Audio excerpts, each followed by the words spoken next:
आज जो first topic है वह है सेल साइकिल।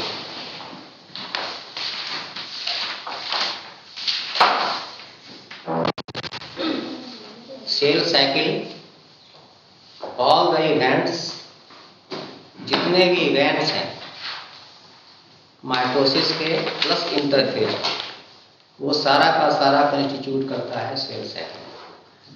देखो माइटोसिस में होता क्या है, सपोज कि यह एक सेल है। यह सेल जब डिवाइड करता है तो इसके दो फेज होते हैं। पहला यहां से यहां तक क्या है, इंटरफेज, और इतना सा क्या है, एम फेज। यानी यह है एम फेज और ये क्या है, interphase. Interphase again is divided into three part. पहला क्या है, G1, ये क्या है, S, और ये क्या है, G2। माइटोसिस भी डिवाइड हो जाता है किसमें, प्रोफेज में, मेटाफेज में, एनाफेज एंड टेलोफेज। ये तो पढ़े होंगे। हमको पढ़ना है कि इसका रेगुलेशन कर। पहले देखिए कि सेल साइकिल कहते किसको है। तो G1 के दौरान कुछ इवेंट्स होंगे, S के दौरान कुछ इवेंट्स होंगे, G2 के दौरान कुछ इवेंट्स होंगे, और एम माइटोसिस यानी एम फेज के दौरान कुछ इवेंट्स होंगे। ये सारा कंस्टिट्यूट करता है सेल साइकिल। ठीक है, या सिंपली अगर हम कहना चाहें तो repetition of the cell division is called cell cycle. भाई ये सेल है, यह सेल डिवाइड करेगा, दो सेल में बनेगा या फिर डिवाइड करेगा। यानी यह सेल है, डिवाइड किया, इंटरफेज में गया, डिवाइड किया, फिर वो इंटरफेज में गया, फिर वो डिवाइड किया, फिर वो इंटरफेज में गया। तो जो सेल साइकिल है वह रिपीट हो रहा है, सेल डिवीजन रिपीट हो रहा है। This repetition of the cell division is known as cell cycle. आप पढ़े हैं माइटोसिस के दौरान कि तीन फेज होते हैं। पहले फेज में रिप्लिकेशन ऑफ डीएनए, दूसरे फेज में न्यूक्लियस का डिवीजन, और तीसरे फेज में साइटोप्लाज्म का डिवीजन। अगर किसी सेल में डीएनए रेप्लिकेट कर गया तो उस सेल को डिवाइड होना ही होना है। बहुत सारे फार्मूला दिए गए कि सेल डिवाइड क्यों करता है। थ्योरी ऑफ सेल लाइनेज दिया रुडोल्फ विर्चो ने, उसके अनुसार कि ओमनीसेल्ला यूनिसेल्ला कि सेल डिवाइड करते हैं तभी सेल्स का फॉर्मेशन करते हैं। ये सेल जो बना है अपने आप नहीं बना है, इसके जो पूर्व में सेल्स थे यही सेल डिवाइड किया होगा तभी यह सेल बना है। यही था। हमको थोड़ा मोटा मोटी हम लोग यहाँ पर देखें कि जीवन के दौरान होता क्या है। तो जीवन के दौरान होता है, इसको कहते हैं हम लोग first gap phase, G for gap. G for growth भी होता है लेकिन आप गैप लिखें। फर्स्ट गैप का मतलब कि इसके दौरान जो होते हैं सेल का साइज बढ़ जाता है। देखो एनिमल सेल में पर्टिकुलरली क्या होता है कि बहुत तरह के सेल्स होते हैं। कुछ सेल जो होते हैं इलोंगेटेड होते हैं, कुछ सेल जो होते हैं, लेकिन वह जब डिवाइड करेगा तो वह एकदम गोल हो जाएगा। कोई भी डिवाइडिंग सेल्स ओवल होते हैं, राउंड होते हैं। क्यों होते हैं? इसलिए होते हैं क्योंकि किसी भी सेल का जो साइज होता है एनिमल सेल में that depends on microfilaments and microtubules. लेकिन जब कोई सेल डिवाइड करता है और जब वो डिवीजन साइकिल में जाता है तो उसमें सबसे पहले माइटोसिस के दौरान जब डिवाइड करेगा तो इसके माइक्रोट्यूब्यूल्स जो होंगे वह डिसअसेंबल हो जाएंगे, डिसएग्रीगेट हो जाएंगे। तो माइक्रोफिलामेंट्स ना रहा, माइक्रोट्यूब्यूल्स ना रहा तो सेल का साइज क्या होगा, कैसा उसका हो जाएगा, सेल गोल। और सेल का साइज क्यों बढ़ता है? क्योंकि यह सेल डिवाइड करेगा तो इस सेल को जाना पड़ेगा किसमें, एस फेज। ठीक है। तो जब ये माइटोसिस के दौरान, माइटोसिस के बाद जब जीवन फेज में जाता है तो बहुत सारे प्रोटीन्स, बहुत सारे आरएनए, सेल के जो ऑर्गेनेल्स होते हैं उसका डिवीजन स्टार्ट होता है। एनर्जी जितना चाहिए वो एटीपी के रूप में वो सारे के सारे एनर्जी को स्टोर करके रख लेता है। जब कोई सेल माइटोसिस में एंटर करता है तो उसके दौरान वह एनर्जी का फॉर्मेशन नहीं करता। जब वह माइटोसिस में एंटर करेगा तो एनर्जी नहीं चाहिए उसको। एनर्जी कब चाहिए? एनर्जी चाहिए ड्यूरिंग जीवन फेज। इसलिए जीवन फेज को हम लोग कभी कभी एंटी फेज भी कह देते हैं। इसको क्या कह देते हैं? Anti phase. एंटी फेज क्यों बोलते हैं? क्योंकि इसके दौरान एटीपी के रूप में एनर्जी बनता है और यही एनर्जी कंज्यूम होता है ड्यूरिंग सेल साइकिल। ठीक है, अब यहां पर देखिए कि कोई सेल है, प्लांट सेल या एनिमल सेल। एनिमल सेल में भी बहुत तरह के सेल्स हैं। सारे के सारे का जो डिवीजन टाइम होता है, जनरेशन टाइम होता है, वह एक नहीं होता है। Most of the animal cells divide in 24 hours. ठीक है, ये इसका जो डिवीजन टाइम अलग अलग होता है, ये किसके चलते होता है? This is due to G one phase. यानी जीवन फेज ही डिसाइड करता है कि whether the cell has to divide और नॉट। ये चाहेगा तो सेल को डिवाइड कराएगा, नहीं चाहेगा तो सेल डिवाइड नहीं करेगा। अगर सेल डिवाइड नहीं करेगा, that will go into another phase that is known as G0 phase. इसको क्विसेंट स्टेज भी बोलते हैं। और मोस्ट ऑफ द आपके जितने भी डिफरेंशिएटेड सेल्स होते हैं आपके बॉडी में, वो सारे के सारे किस स्टेज में रहते हैं? G0 स्टेज में। ठीक है, अगर G0 स्टेज में किसी कारणवश, जैसे मोस्ट ऑफ द कैंसर जो होते हैं, अगर ये G0 फेज को फिर डिवाइड करना है, रीडिवाइड करना है, then that will enter into G1 phase and then S phase and G2 and mitosis. ठीक है, एस फेज में तो आप लोग जानते ही हैं कि एस फेज में क्या होता है? डीएनए का रेप्लिकेशन, यानी अमाउंट ऑफ डीएनए डबल हो जाता है।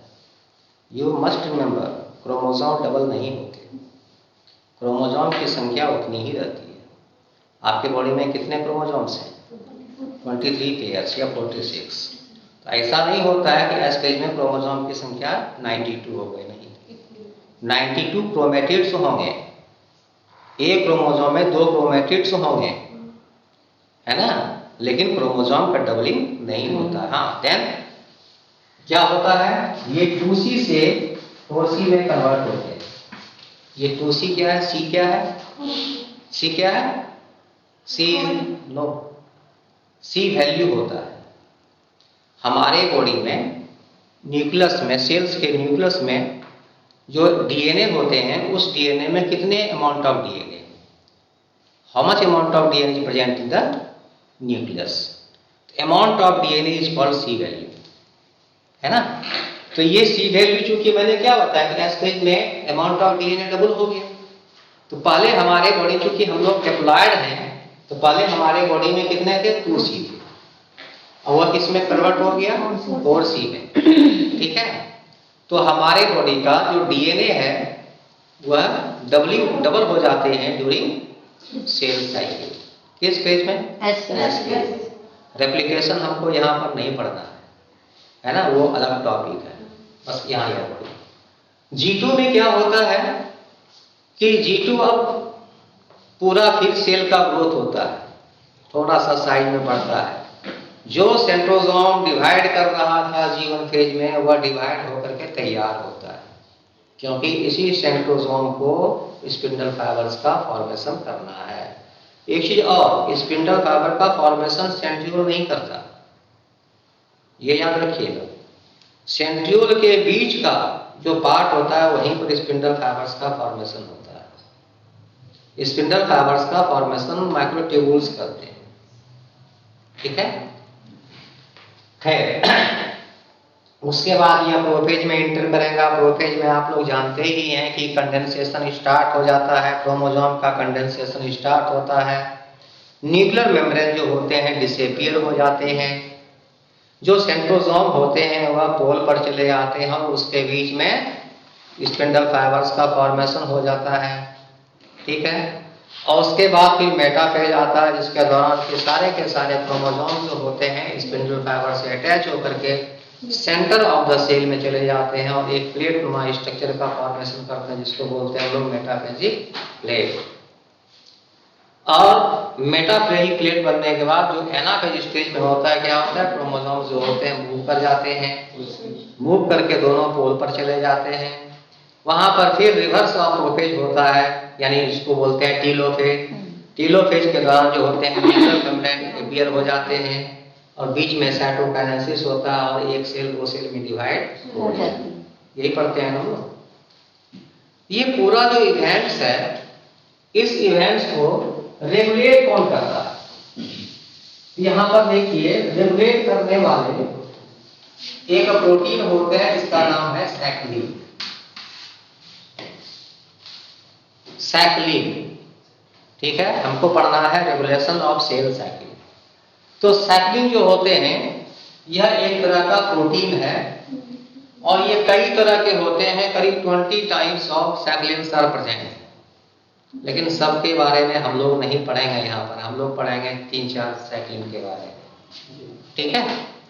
हम क्या करते हैं, यहाँ पर सपोज सी जीवन फेज है तो हम लोग कह देते हैं जीवन सैक्लिन। यहाँ पर क्या है, एस सैक्लिन, यहाँ पर क्या है, G2 सैक्लिन, और ये क्या हो गया, M सैक्लिन। लेकिन एक चीज और जाने कि यहाँ पर एक पॉइंट होता है,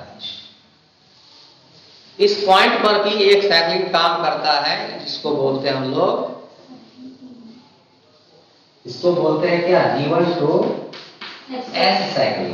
देखिए इसका नाम हम लोग पढ़ेंगे आगे, बस खाली आप लोगों को कोई दिक्कत ना हो इसी वजह से हम यहाँ पर बता रहे हैं कि ये क्या हो गया, G1 सैक्लिन, ये दूसरा क्या हुआ, G1 S सैक्लिन, सबका नाम है अलग, S सैक्लिन, G2 सैक्लिन और M फेज के लिए M सैक्लिन।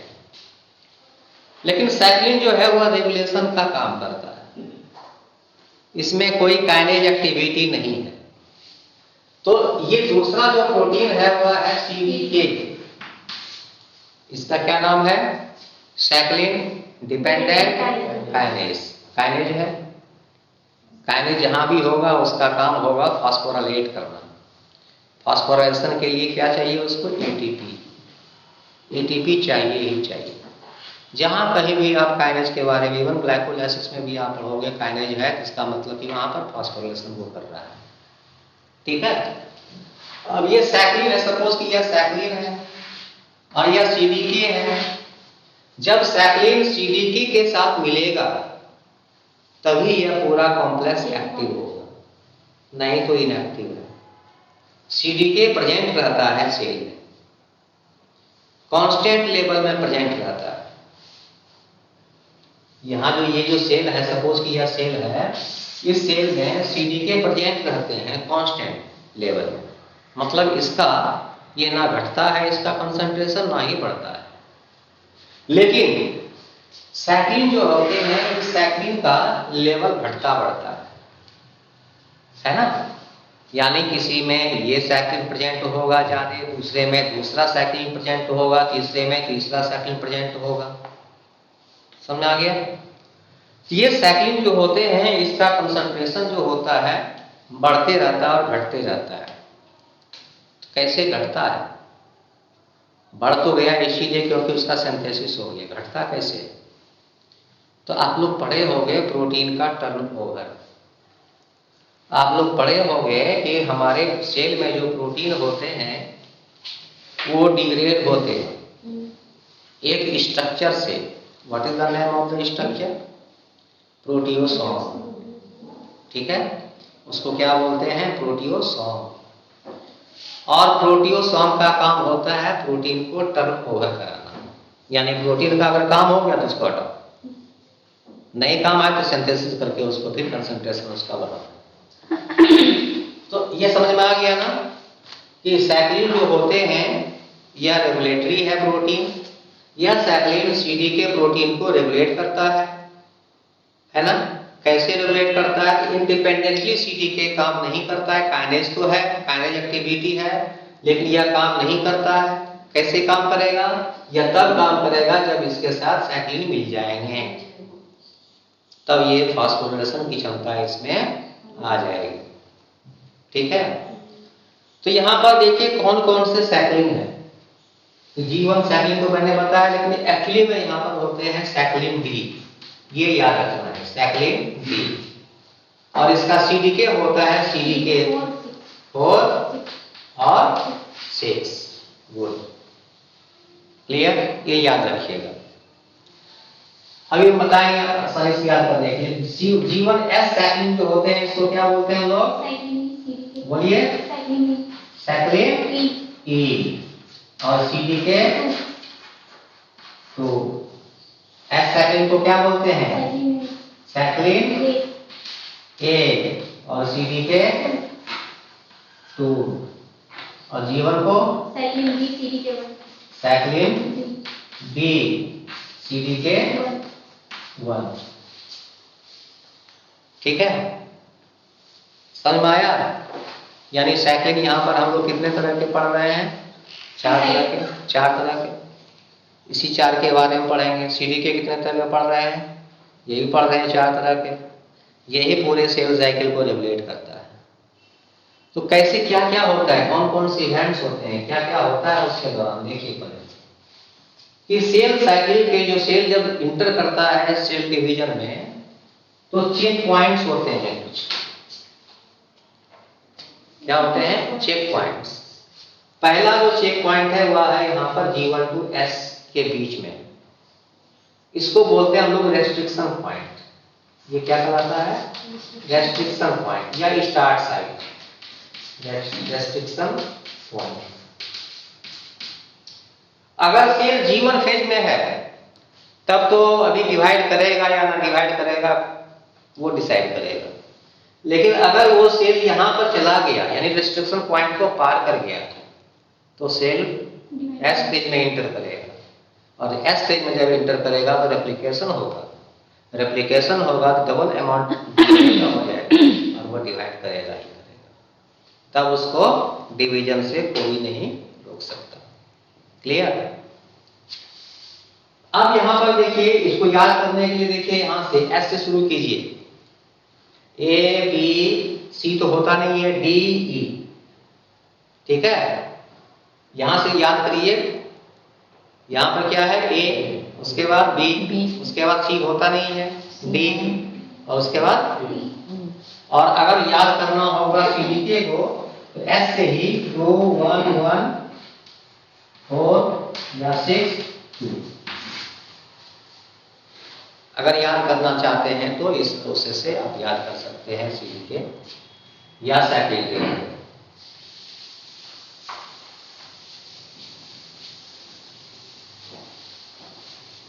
अब आइए, सेल को डिवाइड कराएगा कौन? कराएगा सेल को सिग्नल देगा डिवाइड करने के लिए कौन? Growth factor.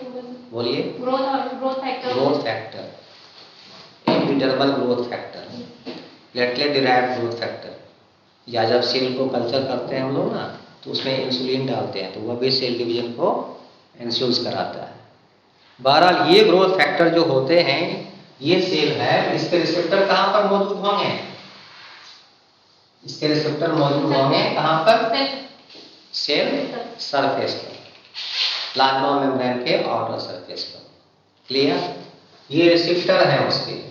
यहां पर सपोज कि ये लिगैंड है, ये एपिडर्मल ग्रोथ फैक्टर है, अंदर में एक सिग्नल भेजेगा। सिग्नल कई तरह से भेजता है। तुम लोग पढ़े होंगे GPCR, तुम लोग पढ़े होंगे रैस पाथवे, है ना? ये रैस पाथवे की बात करते हैं। जैसे रिसेप्टर जो होते हैं, रिसेप्टर जैसे बाइंड करता है किसके साथ? लिगैंड के साथ। इसके जो साइटोसोलिक एंड होते हैं वह ऑटोफॉस्फोरिलेट हो जाते हैं। ठीक है, क्या हो जाते हैं? मतलब क्या हो गया? एक्टिव हो गया। अब यह क्या करता है? रैस प्रोटीन है, सपोज कि यह रैस प्रोटीन है। इस रैस प्रोटीन में यहां पर प्रेजेंट होते हैं GDP और जब रैस के साथ GTP बाइंड करता है इसका मतलब कि वह इनएक्टिव रैस है। लेकिन जैसे ही वह फास्फोरिलेशन के द्वारा जब रैस एक्टिव हो जाते हैं तो GDP रिप्लेस हो जाता है GTP से। किसके द्वारा? GTP से। अब जब यह एक्टिव हो गया, एक्टिव रैस जो होते हैं यह एक दूसरे प्रोटीन को एक्टिवेट करता है जिसका नाम है रैप। रैप क्या करता है? दूसरे प्रोटीन को एक्टिवेट करता है जिसका नाम है MEK। और फिर यह तीसरे प्रोटीन को एक्टिवेट करेगा जिसका नाम है MAC पैकेज। याद रखिएगा ये MAC पैकेज। ठीक है, यह सिग्नल का पाथवे है। सिग्नल रह गया यहीं पर, जो मैसेज देना था वो लिगैंड जो था वो बाहर ही रह गया, लेकिन इसको जो कहना था वो अंदर जाकर के कह दिया। कैसे कहा? By activating MAP kinase. यहां तक समझ में आया? रिसेप्टर के साथ बाइंड किया, ऑटो फॉस्फोरिलेशन हुआ, रैस को एक्टिवेट किया। कैसे एक्टिवेट किया? रैस के साथ जो जीडीपी था उसको रिप्लेस कर दिया जीटीपी से। यह रैस जीटीपी जो है रैक को स्टिमुलेट किया, रैक जो है मैक को स्टिमुलेट किया, और मैक जो है मैक काइनेज को फॉस्फोरिलेट किया। सारे के सारे काइनेजेज हैं, यह रैक भी काइनेजेज है, यह भी काइनेजेज है। ठीक है, यह इसको फॉस्फोरिलेट किया, यह इसको फॉस्फोरिलेट किया। और यह क्या है कि यह ट्रांसक्रिप्शन फैक्टर है, यह ट्रांसक्रिप्शन एक्टिवेटर है। यह जाएगा कहां पर? यह जाएगा न्यूक्लियस में। देखो ये न्यूक्लियस बना रहे हैं सेल का, और न्यूक्लियस में जो जीन है इस जीन के साथ जाके यहां पर बाइंड कर लिया, और कौन से प्रोटीन को एक्टिवेट किया? साइक्लिन डी एंड ई। कौन सा प्रोटीन एक्टिवेट किया? साइक्लिन डी और ई। और साइक्लिन डी किसके लिए जरूरी है? जीवन फेज के लिए। समझ में आ गया? यानी अब उस सेल को सिग्नल मिल गया कि तुम इंटर करो जीवन फेज में। ठीक, समझ में आ रहा है कि तुम लोगों को? हैं? पढ़े हो इसके बारे में? पढ़े हो ना? अब यहां पर देखिए कि ये जो साइक्लिन डी और ई का फॉर्मेशन हुआ किस फेज में? जीवन फेज में। जीवन फेज में सीडीके भी होगा। क्यों सीडीके होगा? क्योंकि मैंने बताया पहले कि सीडीके जो होते हैं वह कांस्टेंट लेवल में कंटिन्यूअसली वो सिंथेसिस होते रहते हैं, लेकिन वह सीडीके काम नहीं कर रहा था। क्यों नहीं काम कर रहा था? क्योंकि साइक्लिन डी नहीं था। अब तो साइक्लिन डी आ गया। ये साइक्लिन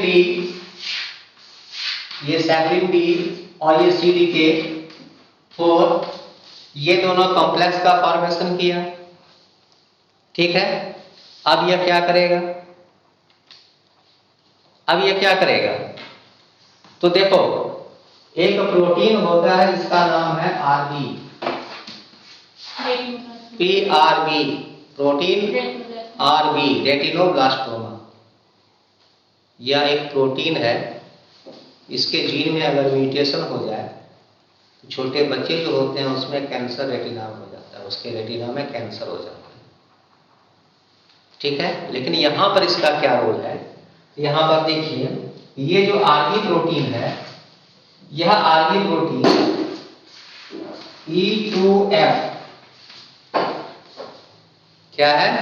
E2F, यह एक ट्रांसक्रिप्शन फैक्टर है। इसके साथ बाइंड करता है। कब बाइंड करता है? जब वह आरबी प्रोटीन एक्टिव फॉस्फोरिलेट नहीं होता है, तब यह बाइंड किया और E2F को इनएक्टिव करके रखता है। नहीं तो मेरे पास रहो, अभी तुम्हारा काम नहीं है। लेकिन जैसे ही यहां पर साइक्लिन डी और सीडीके कॉम्प्लेक्स का फॉर्मेशन हुआ, यह क्योंकि यह काइनेज एक्टिव हो गया, यह क्या करेगा? आरबी प्रोटीन को फॉस्फोरिलेट कर देगा। ठीक है, और जब आरबी प्रोटीन फॉस्फोरिलेट हो जाएंगे तो E2F तो फ्री हो गया, क्योंकि फॉस्फोरिलेटेड आरबी के साथ यह बाइंड नहीं करता है E2F। ये E2F क्या है? ट्रांसक्रिप्शन फैक्टर है। यह जाएगा जीन के पास और उस जीन को एक्टिवेट करेगा जो जीन G1 से S में प्रोग्रेशन के लिए रिस्पॉन्सिबल है। यानी अगर यहां पर साइक्लिन 4 का फॉर्मेशन हो गया और साइक्लिन 4 अगर रेटिनोब्लास्टोमा जीन को एक्टिवेट, प्रोटीन को एक्टिवेट कर दिया, फॉस्फोरिलेट कर दिया, यह E2F के चलते ये G1 से S में प्रोग्रेस हो जाएगा। G1 to S प्रोग्रेशन जो होता है ऐसे होता है। ठीक है, देखो चेक पॉइंट जो होते हैं उसका क्या काम है? चेक पॉइंट का काम होता है देखना कि सब सही से चल रहा है या नहीं।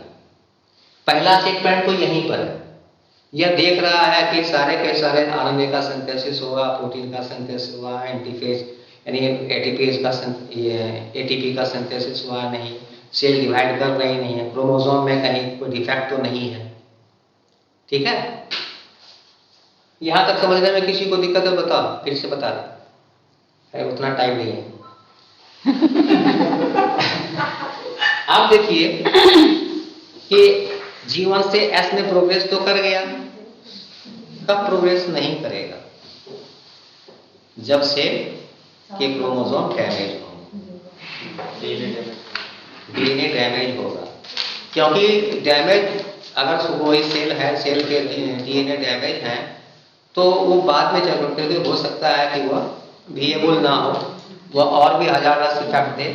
इसीलिए क्या होता है कि डीएनए जो होते हैं वो डैमेज को वह चेक करता है। अब यहां पर ध्यान देना, एक प्रोटीन होता है जिसका नाम है P53।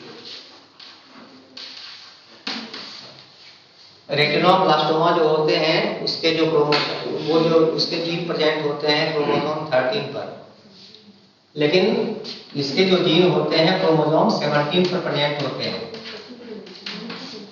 और इस जीन को बोलते हैं हम लोग गार्जियन ऑफ द जीनोम, इसको बोलते हैं ग्रैंडफादर ऑफ द जीनोम, या दादाजी है। ये एक्चुअली में जितने भी कैंसर हैं 50% कैंसर में देखा गया कि P53 में म्यूटेशन हुआ है। और यह एक ट्यूमर सप्रेशन जीन है, ट्यूमर सप्रेसर जीन है P53 रेटिनोब्लास्टोमा, यानी यह ट्यूमर को सप्रेस करके रखता है कि कैंसर नहीं बनने देंगे। लेकिन अगर P53 में म्यूटेशन हो जाए तो तब तो ट्यूमर बन जाएगा। तो 50% ट्यूमर में देखा गया कि P53 जो जीन थे वह म्यूटेटेड थे, और 30% कैंसर में देखा गया कि रेटिनोब्लास्टोमा के जीन जो थे उसके म्यूटेटेड थे। समझ में आ गया? और P53 जो होते हैं यह एक प्रोटीन है, ट्यूमर सप्रेसर जीन के रूप में काम करता है। इसके प्रोटीन क्या करेंगे? सप्रेस ही तो करेंगे। किसको सप्रेस करेंगे? किसको सप्रेस करेंगे? G1/2S के प्रोग्रेशन, कि अगर इस फेज में डीएनए डैमेज हुआ या फिर सेल को आगे की तरफ नहीं बढ़ने देगा, जीवन से एस में वह रोक लेगा। ऐसे रोकेगा। तो देखो ये सपोज किया आपका, ये सपोज कि आपका P53 प्रोटीन है, ठीक है। 53 का मतलब क्या हुआ? 53 उसका 53,000 उसका मॉलिक्यूलर वेट, ठीक है। इसके दो डोमेन होते हैं, एक होता है ट्रांस एक्टिवेशन डोमेन और दूसरा होता है कार्बोक्सी टर्मिनल डोमेन। P53 का सिंथेसिस कंटिन्यूअसली होते रहता है सेल में, लेकिन फिर भी इसका लेवल जो होता है सेल में जीवन फेज में कम होता है। क्यों कम होता है? क्योंकि जितना बनता नहीं है उससे ज्यादा वह डिग्रेड हो जाता है। कैसे डिग्रेड हो जाता है? प्रोटियोसोम MDM2 प्रोटीन होती है जो इसके डिग्रेडेशन को मेंटेन करती है। हाँ, यहाँ पर इसके साथ जो है, यहाँ पर चलो उस बात की बात है, ये एक प्रोटीन होता है MDM2, यह इसके प्रोटीन डिग्रेड होते रहे। ये क्या करता है? ये एक्चुअली यह करता है जो कार्बोक्सी टर्मिनल डोमेन है, यहाँ पर करता है यूवी क्यूटिनाइजेशन। और आप लोग जान लिए जिस भी प्रोटीन के CTD यानी कार्बोक्सी टर्मिनल एंड में अगर यूवी क्यूटिन का जुड़ना हो स्टार्ट हो गया, इसका मतलब वह सेल डिग्रेड करेगा, है ना। वह एक अलग टॉपिक है, प्रोटियोसोम का डिग्रेडेशन कैसे होता है, ये समझ में आ गया। तो एक्चुअली होता क्या है कि MDM2 जो होते हैं नॉर्मली MDM2 CTD रीजन में यूवी क्यूटिनाइजेशन कराते रहता है ताकि इसका डिग्रेडेशन होते रहे। बन तो गया लेकिन डिग्रेड हो गया, ठीक है। लेकिन जैसे ही डीएनए डैमेज हुआ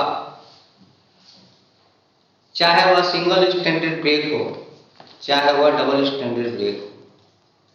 सिंगल स्टैंडर्ड ब्रेक होगा तो एक पाथवे होता है जिसको बोलते हैं एटीआर पाथवे, और अगर डबल स्टैंडर्ड ब्रेक हुआ तो उसको बोलते हैं एटीएम पाथवे।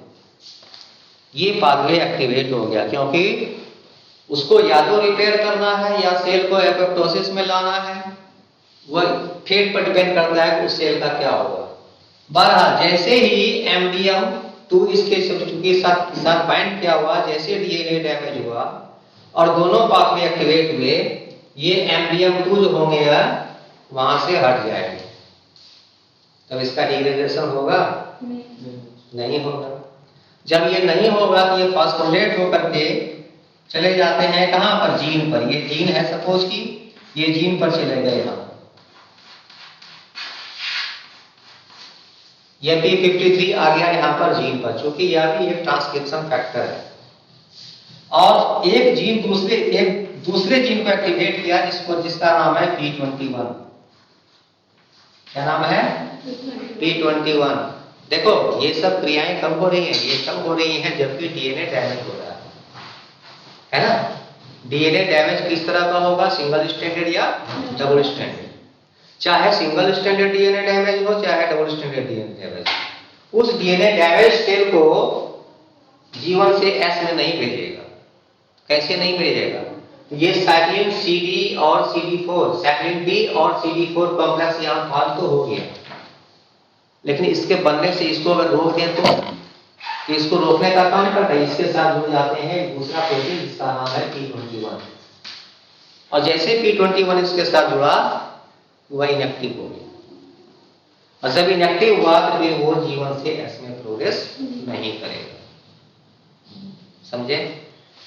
तो P53 बहुत ही इंपॉर्टेंट प्रोटीन है जो डीएनए डैमेज, अगर सपोज कि सेल डैमेज है, रिपेयर लायक है, उसको टाइम देगा, रिपेयर भी कर लो। अगर नहीं, सेल एकदम नष्ट हो गया, खराब हो गया, तब उसको सीधे एपोप्टोसिस करा देगा, प्रोग्राम सेल डेथ में देगा। बहुत सारे जीन्स होते हैं, जैसे बैक जीन्स होते हैं, GADP प्रोटीन्स होते हैं, उसको एक्टिवेट करता है और उसके दौरान उसका नाश कर देता है। यहां तक समझने में कोई दिक्कत? तुम लोगों को दिक्कत तो बोलो, कोई दिक्कत है तो?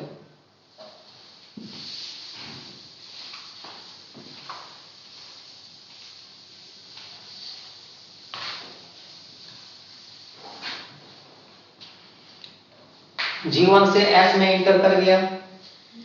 S में क्या होगा ये तो मालूम ही है आप लोगों को, डीएनए का रेप्लिकेशन होगा। रेप्लिकेशन रेट जो भी प्रोटीन्स होते हैं उसका सिंथेसिस कहां पर हो जाता है? G1 फेज में। लेकिन हिस्टोन प्रोटीन का सिंथेसिस कब होता है? S फेज में। ठीक है, अब वह इंटर कर गया G2 फेज में। यहां पर एक चेक पॉइंट होता है। यह चेक पॉइंट, इसके लिए कौन सा रिस्पॉन्सिबल है? सैक्लिन। कौन सा रिस्पॉन्सिबल है? सैक्लिन। सैक्लिन बी, मैंने S से शुरू करवाया था ना, सैक्लिन बी। यहां पर देखिए कि सैक्लिन बी, अभी तक जैसे हमने CDK2 लिया था, देन इसका ये डिग्रेडेशन हो जाएगा, CDK1 आ जाएगा। नहीं, वो तो आएगा ही यहाँ पर CDK1, तभी तो होगा S फेज की एक्टिवेशन। नहीं सर, यहाँ पे तो S फेज में तो CDK2 होगा, देन मतलब साइक्लिन नहीं। अरे यहाँ पर साइक्लिन ई में इसी बात तो हम कर ही चुके हैं, साइक्लिन जी और हम G2 फेज की बात कर रहे हैं। अच्छा, G2 फेज की बात कर रहे हैं क्या? तो सर ये जो CDK2 है, G1 से S फेज में CDK2 था, देन S फेज में CDK2 है। S फेज में CDK2 है, ठीक है, और देन G2 फेज में CDK1 है। हाँ वह है। तो सर CDK2 का कंसंट्रेशन लो हो जाएगा। तुमको मैंने क्या बताया कि CDK1, 2, 3, 4 जितने भी 9 CDKs हैं वो सारे के सारे का कंसंट्रेशन सेम रहता है, साथ में कांस्टेंट रहता है। ये तो डिपेंड करता है सैक्लिन के लेवल पर कि वह रेगुलेट किसको कर रहा है। ये सैक्लिन A अगर ज्यादा कंसंट्रेशन में है तो वह अपने ही रिस्पेक्टिव CDK के साथ जाके बाइंड करेगा। ठीक है, शुरू में ही बताया कि सैक्लिन जो होते हैं वो कांस्टेंट उसका जो है ऊपर नीचे होता है ड्यूरिंग G1, S या इस तरह के होते हैं। जैसे यहां पर G1 साइक्लिन है, S फेज में G1 साइक्लिन नहीं रहेगा, ठीक है। S साइक्लिन है तो वह G2 फेज में नहीं रहेगा, ठीक। चलिए, तो ये G2 फेज, यहां पर जो चेक पॉइंट है, ये क्या चेक पॉइंट चेक करता है? चेक करता है कि डीएनए का सिंथेसिस सही से हो गया है या नहीं, ठीक है। दूसरा कि इन्वायरमेंट सही है या नहीं, कि उसको, ताकि उसको हम एम फेज में भेज दें। सारे के सारे जो ऑर्गेनेल्स हैं वो उसका डबलिंग हो गया है या नहीं, सेल का साइज थोड़ा सा बढ़ा है या नहीं। देखिए, सबसे ज्यादा ग्रोथ का साइज जो होता है इसमें बढ़ता है जीवन के, ठीक है। जब ये लगता है कि नहीं सारा का सारा सही है, तब वह क्या करेगा, इसको एम फेज में भेज देगा। किसमें भेज देगा? तो साइक्लिन बी जो होते हैं यहाँ पर, साइक्लिन बी को कभी कभी हम लोग एम साइक्लिन भी बोलते हैं, ठीक है। साइक्लिन का जो रिस्पेक्टिव सीडीके है वह कौन सा है? 1, ठीक है। और इस सीडीके बी या साइक्लिन एम या B plus CDK 1 equal to maturation promoting factor MPF। अब यही आगे बढ़ाएगा, किसमें बढ़ाएगा? सेल डिवीजन के एम फेज में। तो एम फेज में, प्रोफेज में क्या होता है? प्रोफेज में होता है, बोलिए, कंडेंसेशन। तो कंडेंसेशन कैसे होता है? तो एक प्रोटीन का फॉर्मेशन होता है जिसका नाम है कंडेंसिन। जैसे सपोज कि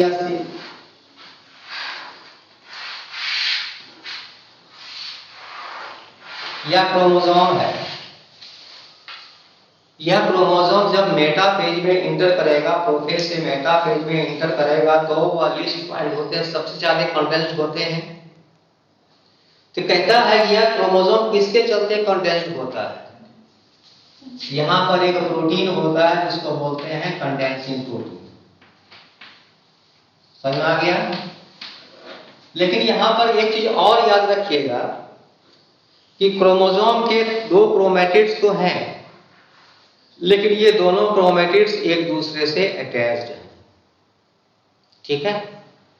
तो वह कौन से प्रोटीन से अटैच्ड है? उसका नाम है, बोलिए, कोहेसिन।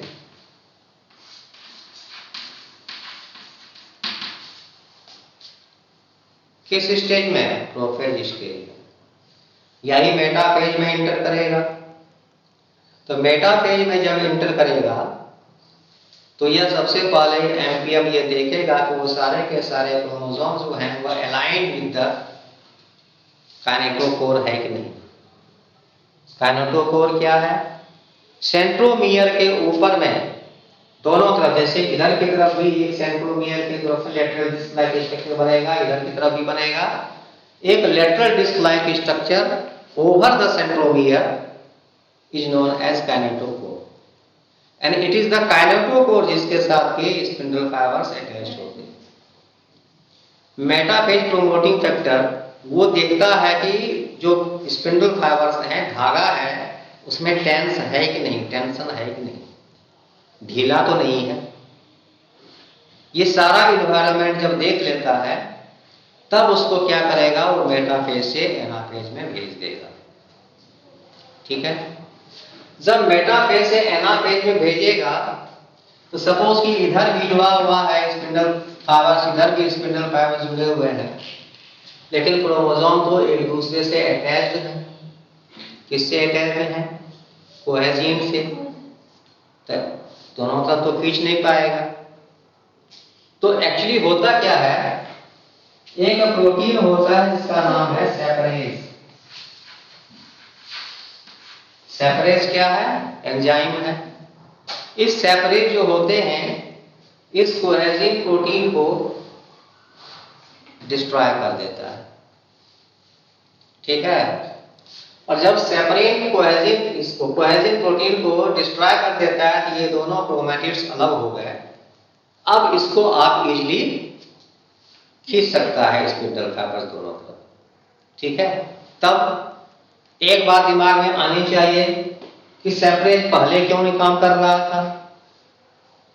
तो एक्चुअली में ये सपोज कि सेपरेज एंजाइम है, इस सेपरेज के साथ जुड़ा हुआ है एक दूसरा प्रोटीन जिसका नाम है सेक्यूरिन। इसका क्या नाम है? सेक्यूरिन। यह सेक्यूरिन सेपरेज को एक्टिव नहीं होने देता, ठीक है।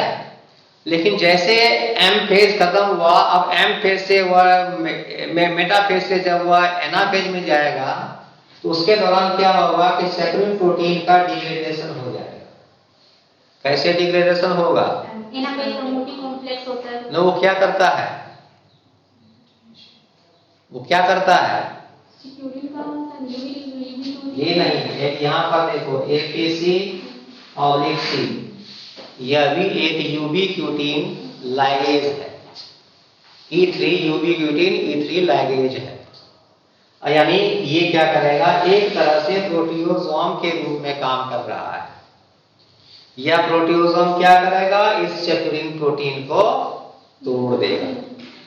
जैसे ही टूटा सेपरेज एंजाइम अलग हुआ, यह एंजाइम इस कोएंजाइम प्रोटीन को डिग्रेड कर दिया, दोनों क्रोमेटिड सेपरेट हो गए।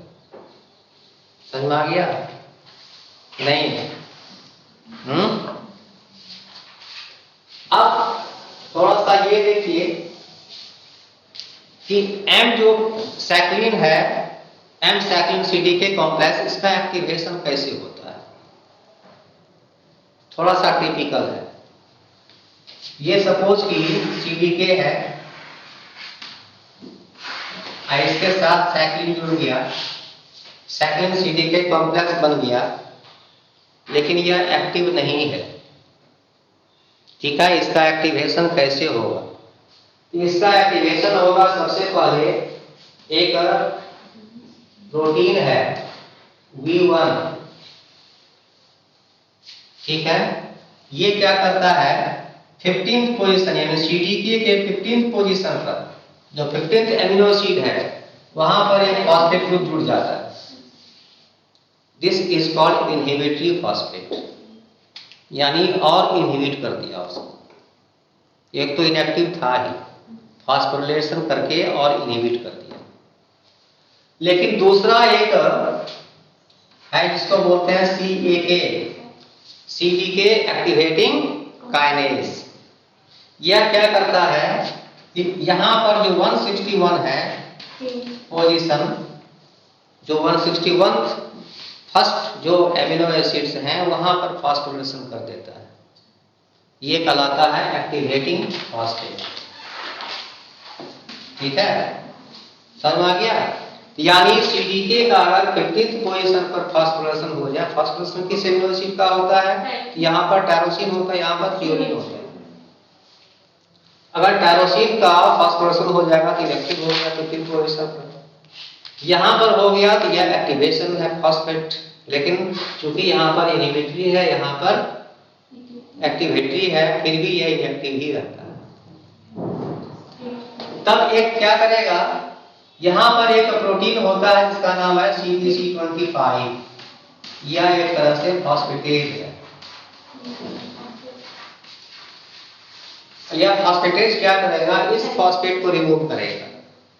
जैसे ही इस फॉस्फेट को रिमूव किया कि M साइक्लिन और CDK एक्टिव हो गया, क्योंकि एक्टिव फॉस्फेट ही यहाँ पर है, और इस तरह से एक्टिवेशन जो होता है MPF का हो जाता है, ठीक है।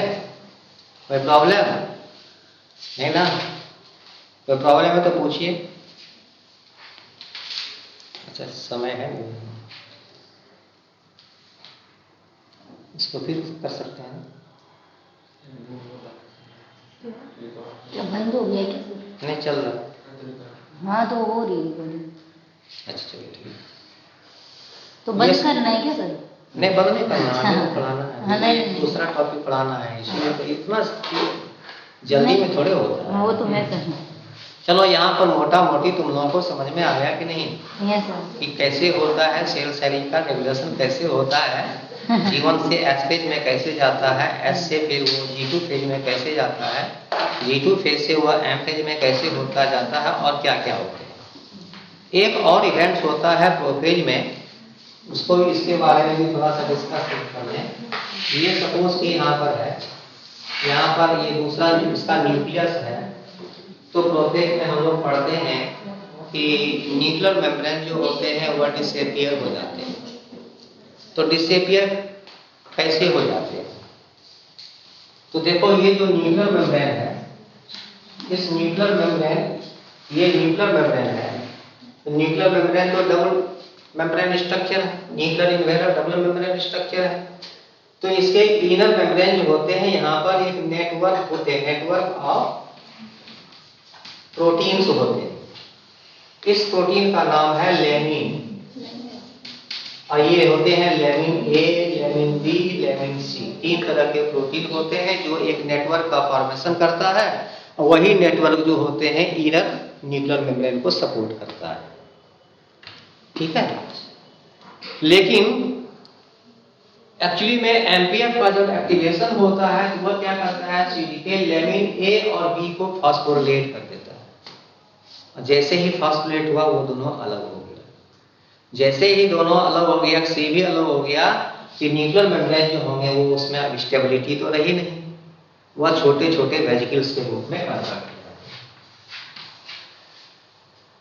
ठीक है, वह क्या होते हैं, छोटे छोटे वेजिकल्स के रूप में कन्वर्ट हो जाते हैं, और इस तरह से न्यूक्लियर मेम्ब्रेन जो होते हैं वह डिसअपियर हो जाते हैं।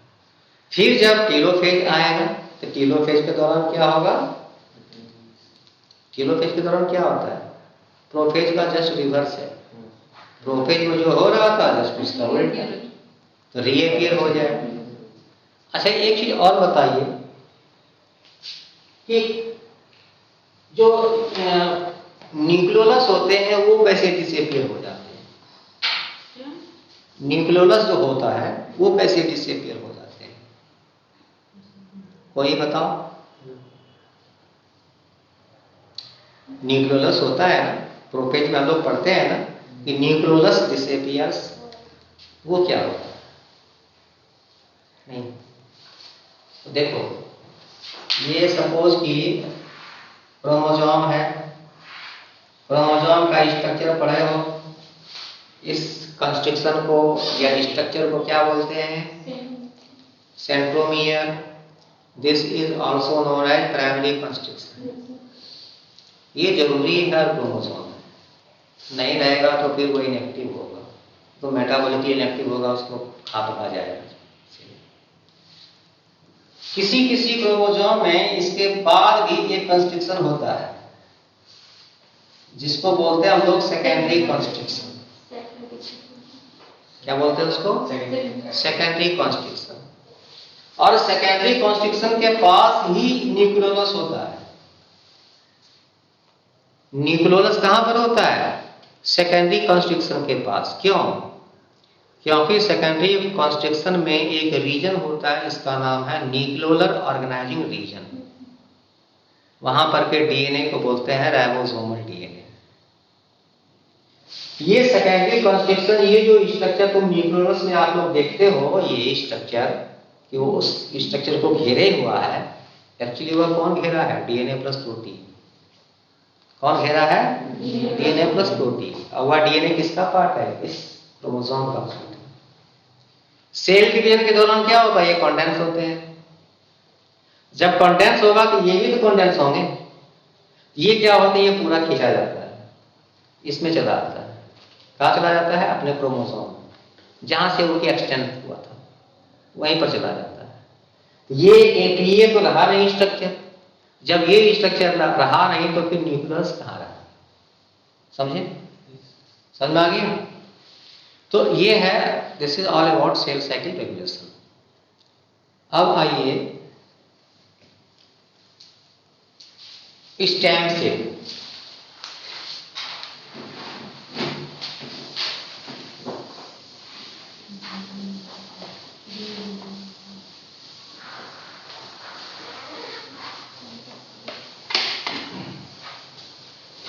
एक चीज और कि एम साइकिल का जब काम हो जाता है ना, उसके बाद एम साइक्लिन का भी लेवल जो होता है कम हो जाता है, तभी तो वो जीवन में इंटर करेगा, नहीं तो क्यों करेगा। अब आइए स्टेम सेल। तो तुम लोगों को 3 तरह का सेल जानना चाहिए ऑन द बेसिस कि उसमें कैपेबिलिटी क्या है। आप लोग प्लांट में पढ़ते होंगे कि plant cells are totipotent. Totipotency का मतलब क्या हुआ? टोटीपोटेंसी का मतलब हुआ कि a cell has capacity to form the whole organism. Plant के एक सेल को निकाल करके कल्चर करो, उस एक सेल से पूरा प्लांट का फॉर्मेशन आप कर सकते हो। लेकिन एनिमल सेल में ऐसा होता है नहीं। लेकिन अगर जायगोट है, सपोज कि ये जायगोट है और ये डिवाइड करके 2 सेल में कन्वर्ट हो गया, 2 ब्लास्टोमियर का फॉर्मेशन हो गया, इस दोनों को अगर सेपरेट करेंगे 2 एम्ब्रियो का फॉर्मेशन होगा, यानी ये भी टोटीपोटेंट है। तो एनिमल सेल्स में टोटीपोटेंसी जो होता है ना, वो रिस्ट्रिक्टेड होती है, कम होता है। Plants animal cells are pluripotent. Animal cells क्या होते हैं? प्लूरिपोटेंट होते हैं। टोटीपोटेंट या टोटीपोटेंसी, यूनिपोटेंसी और मल्टीपोटेंसी। मल्टीपोटेंसी का मतलब हुआ कि आरबीसी के स्टेम सेल है, उसको अगर एरिथ्रोपोएटिन का सिग्नल मिला तो वह आरबीसी का फॉर्मेशन कर देगा।